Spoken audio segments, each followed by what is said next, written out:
the dance of Shiva represents the cosmic cycle of life. Uh, I want to understand, what does Nataraja signify as an embodiment of Shiva, in the form of a creator, destructor, an artist, and an embodiment of the entire cosmos. Can you tell us about that? Um, the word destruction or destroy is something that is terribly misplaced, according to me. Let us displace it with the cosmic cycle, as everybody understands, that the seasons come, seasons change, breath comes, breath goes. The Prithvi, earth goes round on a certain axis and goes in an elliptical circle around the sun. And there are not one solar system, of which we are the smallest planet. There are innumerable, numberless solar systems in the ever expanding space, Akasha. Now, such a grand vision.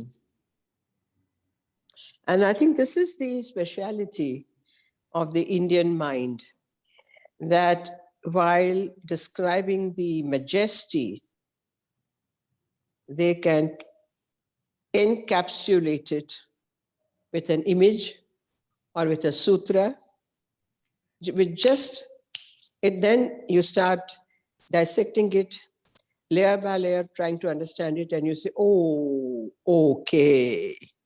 So Nataraja is that image. It's beautiful. It's mesmerizing.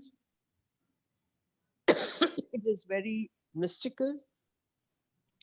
But on surface, it is just, you feel that now he's going to take a full turn. The raised left leg of Nataraja, the left leg is raised. The right is firmly planted on a dwarf figure. Many people ask, when you take the Nataraja pose, do you then complete the circle, or is it the circle that you have made, the pirouette, chakkar, and you have not yet put your foot back? What is it? This is a legitimate question. And so the whole image of Nataraj is all about the waves, the vibrations, imagining going back to what the West started calling the Big Bang. But we don't say Big Bang. We say from Brahman, that which is indivisible, indescribable, without form, without attribute, and yet there is that when becomes two, and it's so poetically described that in that THAT, all capital, te, arose maybe a desire to be two. So from the Dvaita, from the Advaita came the Dvaita, from one into two. And these two are the opposing principles, so that the balance is always maintained. For balancing, you need two. The vibrations of that movement, that moment, one into two, they started going forward. And these vibrations then create images with atoms. We are all atom. We are all atomic, actually. And when we dissolve at death, again, what we say, Parashakti, Param Shakti, Atma, Paramatma, actually we dissolve into cosmic atoms. Now, Nataraja, the image, if you remember, there are 4 arms. They're super divine. So the upper right arm holds a damaru, that small instrument, cylindrical instrument, damaru. Now that are the sound vibrations. These are the first sound vibrations, because vibrations, sound. And in the left upper arm, where hand he holds the fire. These are the vibrations creating light. Why fire? That fire removes darkness and gives light. It removes darkness and gives light. And the right lower arm, hand, is shown in the Pataka Hasta. We call it Abhaya Mudra. Abhaya, Bhaya is fear. Abhaya, no fear, fear not. That is the benediction.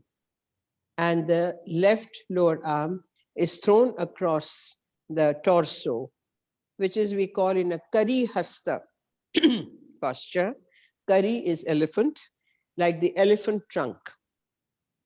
And the palm is pointing downwards towards that figure, that small dwarf figure, and Shiva's right foot stamped on it. Why? Because from light we have knowledge, we have light of knowledge, or buddhi, or prajna. But that little dwarf figure is symbol of ignorance as opposed to knowledge. And therefore it is all misshapen. And Shiva firmly is pressing on the spine of that dwarf figure, because we know the Kundalini rises through spine, and that Aghata, that Shakti Pata has to be given, that stroke of Shakti to remove, to straighten the spine, which means to remove ignorance and enlighten the dwarf, called Apasmara Purusha. Muelagan is called in South India. The left leg is raised in a very beautiful posture. And this, that once ignorance goes, the evolution happens. The uplifting of universe, of cosmic life starts. Very simply put, this is the image. And then, of course, you have the matted, the hair flying also. And here, the river Ganges, Ganga.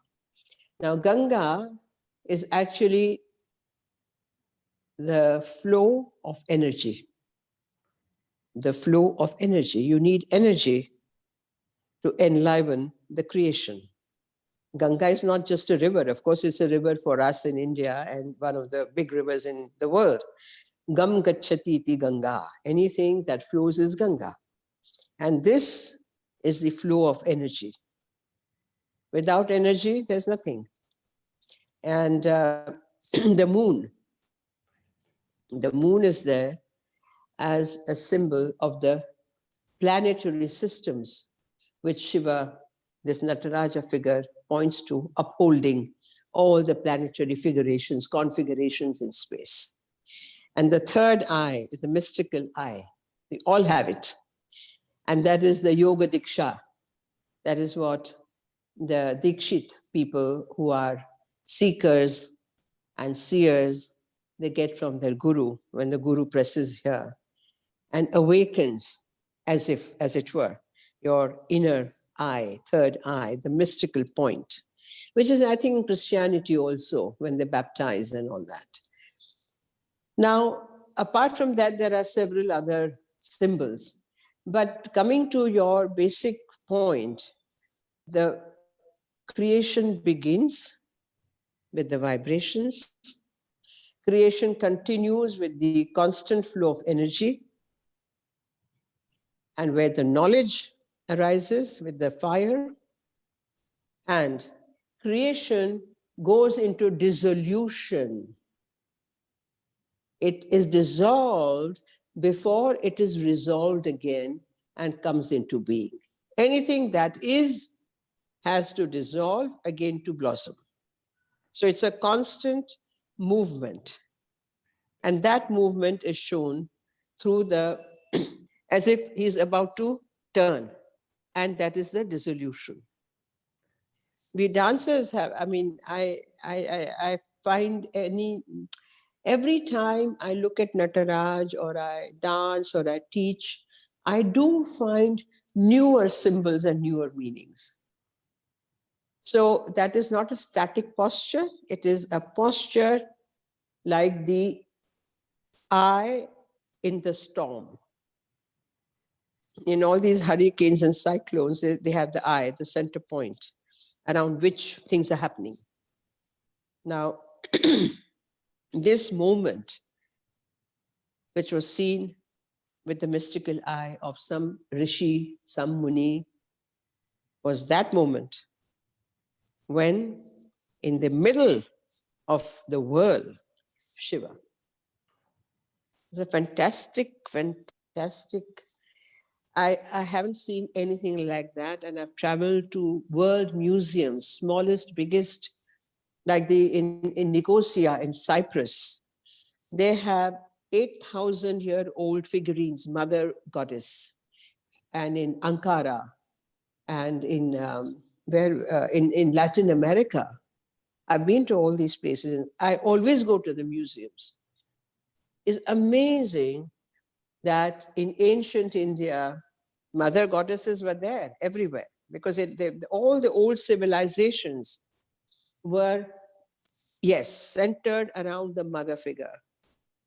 It's only here that Nataraja has come into being as a male protagonist of this entire movement of creation and dissolution. And within that space, so many things happen. Eons, Kala Chakras, what we call, no?